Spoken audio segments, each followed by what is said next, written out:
Et voilà, c'était des pommes, des poires et des Scooby-Doo sur les ondes de Variance FM. Allez, il est grand temps de recevoir le dernier invité de cette soirée. Il s'appelle Marcus et il va nous parler de ses cookies. Bonsoir Marcus. Bonsoir. On est ravis de vous avoir avec nous sur Variance FM, c'est un plaisir. Plaisir également pour la deuxième fois. Oui, tout à fait. Vous étiez déjà intervenu il y a quelques temps de cela sur l'antenne. C'était il y a plus de 2 ans. Le temps passe très vite.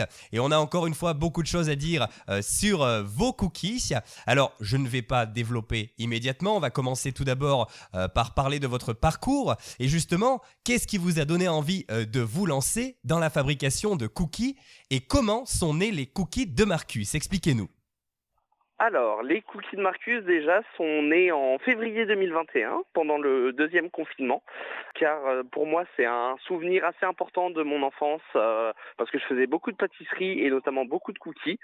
Et ayant été à l'arrêt comme beaucoup de gens pendant les confinements, je me suis lancé à mon compte avec cette spécialité qui me tient vraiment à cœur. Et puis, vous avez bien raison, car les cookies, c'est intergénérationnel et ça plaît à beaucoup de monde. Exactement. Alors, quelles sont les différentes recettes de cookies que vous proposez?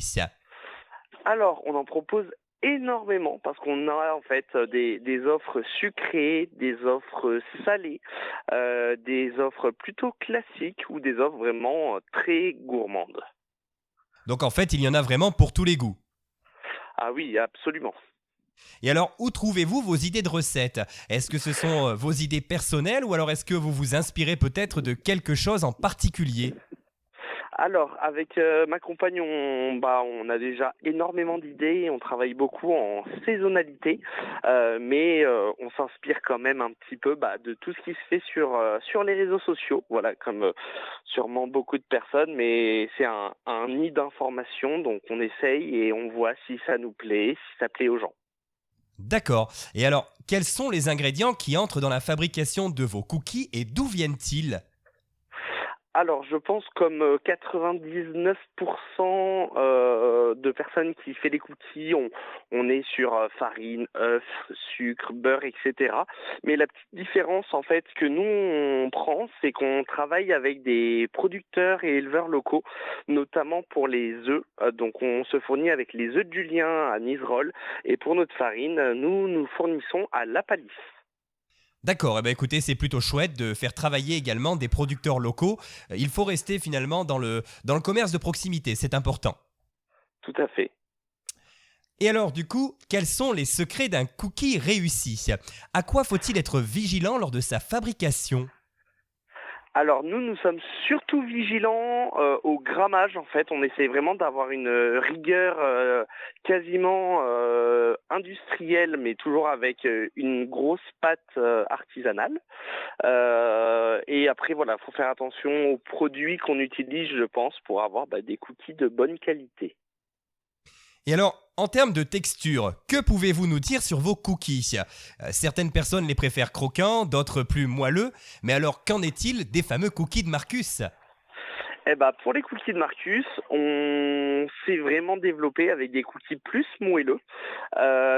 Mais depuis 8 mois, depuis qu'on a ouvert notre commerce, on a vraiment vu qu'on avait une nouvelle clientèle qui aimait bien plus croquant. Et du coup, nous proposons en fait maintenant deux sortes de cookies au coffee shop. Des cookies moelleux, donc notre marque, et une variété de cookies plus croquantes. Eh bien comme ça, tout le monde est satisfait. Et alors, la forme de vos cookies est-elle identique à chaque fois? Ou alors est-ce que vous cherchez de temps en temps à innover en leur donnant des aspects un petit peu plus originaux? Alors, on essaye toujours, encore une fois, d'avoir une régularité le plus possible mécanique, même si voilà, c'est fait à la main, donc il y aura toujours des moments où les formes vont changer un petit peu, mais on a créé un cookie spécial Simpson, donc en forme de donut, avec un petit nappage et des vermicelles sur le dessus, qui fait un petit trompe-l'œil très sympa et du coup qui change des cookies plus ronds qu'on a l'habitude de voir. Et si je dis pas de bêtises, je crois qu'il y en a vraiment pour les petits et les grands gourmands, car il y a deux formats de cookies, des petits et des beaucoup plus gros. Ah oui, tout à fait. On a les classiques qui sont sur une cinquantaine de grammes et les maxi qui sont à plus de 100 grammes de gourmandise. Donc effectivement, pour les très gourmands. Eh ben, vous n'allez pas nous faire perdre du poids ce soir, hein, pour le coup, hein. Et du coup, vous le disiez tout à l'heure, il vous est arrivé de proposer donc des cookies salés. Quelles sont donc ces recettes de cookies salés? Je suis très intrigué par ce genre de recettes pour le coup. Alors, donc on a plusieurs formats, encore une fois pour les salés également, qui vont être plutôt en mode plutôt mignardise sur plateau ou en petits sachets à offrir ou pendant des dégustations. Et donc on a chorizo tomate séchée, poulet curry, magret de canard fumé noix avec mes origines du sud-ouest. Et après, on a un autre format plus gourmand à partager où ça va être ce qu'on a appelé des cookies pizza. Donc un mélange cookie pizza avec une pâte à cookies salé poivré en base et après garni sur le dessus comme une pizza. Eh ben dis donc, bah ça pour le coup c'est très original. Et, et alors du coup, à qui se destinent vos cookies? Est-ce que vous faites uniquement de la vente pour les particuliers ou est-ce que vous travaillez également parfois avec des partenaires dans le monde associatif ou professionnel? Alors pour le moment, on est à 90% avec les particuliers, mais on travaille quand même avec d'autres structures, par exemple notamment avec l'hippodrome de Vichy-Bellerive où on en a signé notre troisième saison cette année. Donc pour le côté un petit peu plus professionnel. Après, on travaille aussi avec des associations sportives locales. J'ai été au SCAC senior de QC la semaine dernière. Voilà, on essaye un petit peu de travailler avec les acteurs locaux, on va dire, et les particuliers pour les anniversaires, les baptêmes, les mariages, etc. D'accord. Et alors du coup, est-ce que vous proposez également des cookies qui seraient adaptés aux personnes qui auraient des régimes alimentaires spécifiques? Alors, on nous a demandé pour un anniversaire d'une enfant qui est intolérante au lactose. Donc, on est en train de travailler à ce niveau-là. Mais notre petit bout qui a 14 mois est également intolérant aux protéines de lait de vache. Et du coup, on a déjà commencé à travailler à ce niveau-là pour pouvoir proposer des cookies sans lactose. Et alors, est-ce qu'il est possible de personnaliser les cookies, notamment de vous demander de réaliser certains motifs sur eux? Oui, tout à fait. On est en train de travailler là pour pouvoir personnaliser des cookies en rose et en bleu. Voilà, on nous a demandé pour une gender reveal, donc un révèlement du sexe de l'enfant. Donc on est très preneur et demandeur de ce genre de petit événement où on va sortir un petit peu de notre zone de confort mais pouvoir créer la meilleure chose possible pour les événements des personnes. D'accord. Alors, on en parlait un petit peu tout à l'heure. En 2024, vous avez fait le choix d'ouvrir un café pour servir vos cookies au grand public. Comment avez-vous vécu ce grand changement?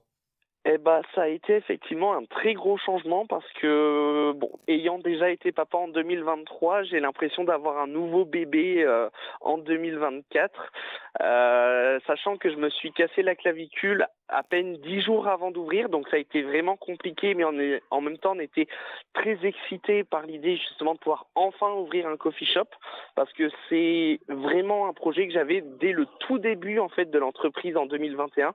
J'avais ce projet d'ouvrir un salon de thé ou un coffee shop, enfin voilà, d'avoir quelque chose à mon image, mais je voulais aussi y aller progressivement, commencer à me faire connaître en faisant des marchés, des événements sur tout le département et quand l'occasion pourrait se présenter, de pouvoir avoir un lieu fixe et proposer plein de bonnes choses à pouvoir consommer sur place ou à emporter.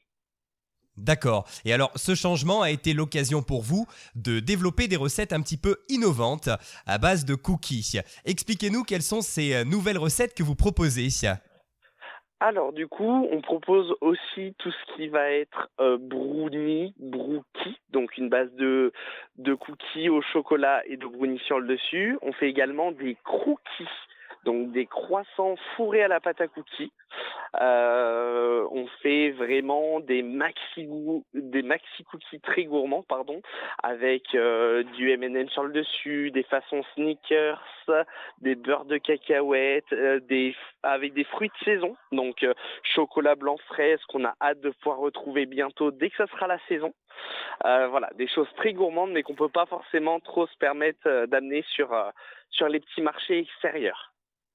Ah bah écoutez, c'est plutôt chouette. Et pour la période de la galette des rois, je crois que vous aviez même proposé des galettes cookies.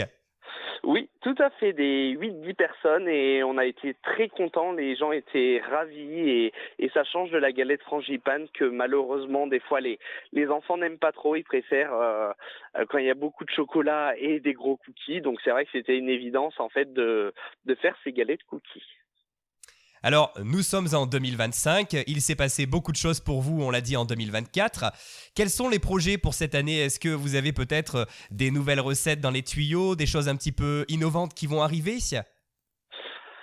Alors, des nouvelles recettes, oui, il y en a toujours qui arrivent effectivement. Là, on est en train de développer une nouvelle gamme plus biscuits secs et après tout ce qui est gâteau de voyage pour vraiment diversifier un petit peu cette offre-là aux habitants de QC.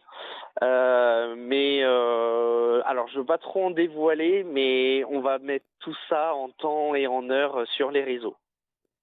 Eh bien écoutez, on suivra ça de très très près. Et juste brièvement, quelques mots sur votre café. Que peut-on justement boire dans ce café? Vous faites tous les types de boissons? Alors oui, on propose donc un large choix de boissons chaudes, donc tout ce qui est cappuccino, latte macchiato, mochaccino, expresso. D'ailleurs, on travaille avec un torréfacteur local qui est basé à Ébreuil, juste à côté de Ghana, donc Auvergne Café. On est très content de l'avoir trouvé, vraiment super qualité pour tout ce qui est boisson à base de café. Et après, on retrouve également tous les chocolats chauds, chocolat viennois gourmand, avec plein de choses sur le dessus. Et on travaille avec une très très bonne marque de jus de fruits qui est basée à Cavaillon, qui s'appelle Kiabara, et où c'est des jus de fruits 100% fruits. Il n'y a pas de sucre ajouté, pas d'additifs, pas d'adjuvants. Enfin voilà, on boit seulement le fruit. Eh bien écoutez, on n'a plus qu'une seule envie, c'est de venir vous voir directement dans votre café. Alors, une dernière question avant de vous quitter. Où peut-on vous retrouver? Est-ce que vous avez une page Facebook, un site internet? Et évidemment, on va aussi donner votre adresse, puisque comme on l'a dit tout à l'heure, vous avez votre petit café sur QC. Oui, tout à fait. Vous pouvez nous retrouver au 17 place Victor Hugo à QC. Donc, c'est la place où se déroule le marché de Noël de QC. Donc, vous pouvez pas nous rater. On a une jolie terrasse avec un beau parterre de fleurs. Et après, vous pouvez nous retrouver également sur les réseaux sociaux, donc Facebook et Instagram, les cookies de Marcus, et également à l'hippodrome le 11 mai pour la soirée d'ouverture. Eh ben super, tout est dit. En tout cas, on rappelle votre nom, les cookies de Marcus, c'est facile à retrouver. En tout cas, on vous souhaite une très bonne continuation. Et puis, je suis sûr qu'après cette interview, beaucoup d'auditeurs n'auront qu'une seule envie, c'est de déguster vos cookies. En tout cas, on vous remercie encore et on vous dit à bientôt. Vous revenez quand vous voulez. À bientôt, merci beaucoup, bonne soirée. Merci à vous et nous sur Variance FM, on va devoir se quitter car toutes les bonnes choses ont une fin. Merci à tous et à toutes de nous avoir suivis en cette soirée de mardi. Dans quelques instants, c'est le cabanon du soir qui vous attend. Et pour ma part, je vous retrouve très vite pour de nouvelles aventures radiophoniques, bien sûr. Bonne soirée et à bientôt.